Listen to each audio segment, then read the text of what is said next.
Chapter 58B, lines 15 through 22.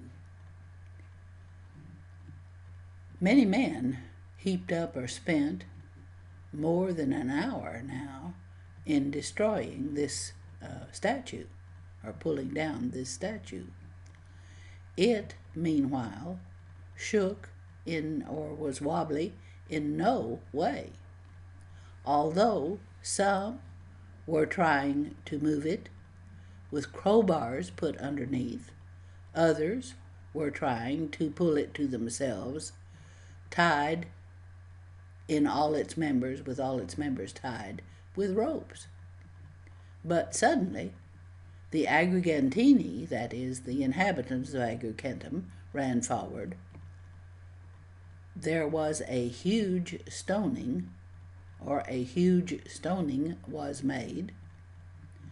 These nocturnal soldiers, or nighttime soldiers, of that very outstanding general gave themselves to flight. Nevertheless, they took two little bitty statues in order that they might return not altogether empty-handed to this robber of religions. It is never so bad for the Sicilians, or things are never so bad for the Sicilians, but that they say something wittily and conveniently or appropriately witty, just as in this matter they say that in the labors of Hercules, this very huge boar, which they have, ought to count no less than that Erymanthian boar. Several important and hard places again. Notice our gerund here in demolishing the sign. Notice that demolishing the statue. Notice that statue is the noun modified by what turns out to be a gerundive.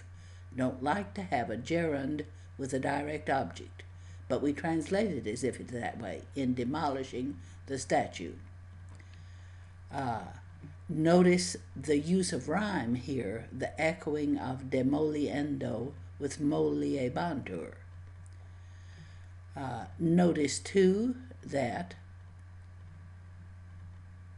we have the impersonal, a great stoning occurs. That is, the citizens who have come have thrown lots of stones.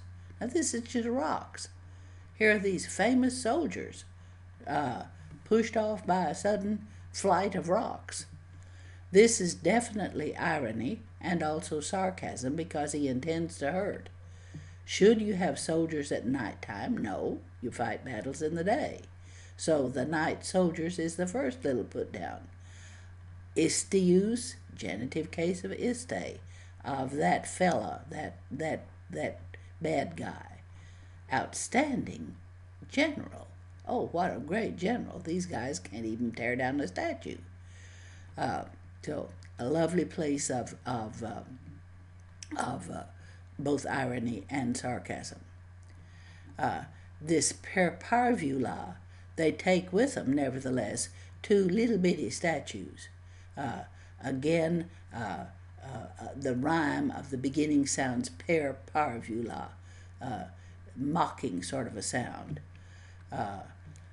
in order that they don't return altogether empty-handed to that, notice your istum again, robber of religions. Again, mocking phrase. He's no good at fighting, so he goes around and robs temples and stuff like that. Word you won't see very often, and be glad, because it can be tricky. But remember how this goes. It's never so bad for the Sicilians, but that. Or it's never so bad for the Sicilians that something doesn't happen. In this case, that they don't say something appropriately witty. as in this one, and here they play with the reference to the labors of Hercules, where he killed the Erymanthean boar, a simply B-O-A-R, remember, a huge male pig. And so we have as big, they say, we have as big a hog or boar as in that legendary story of Hercules' labors.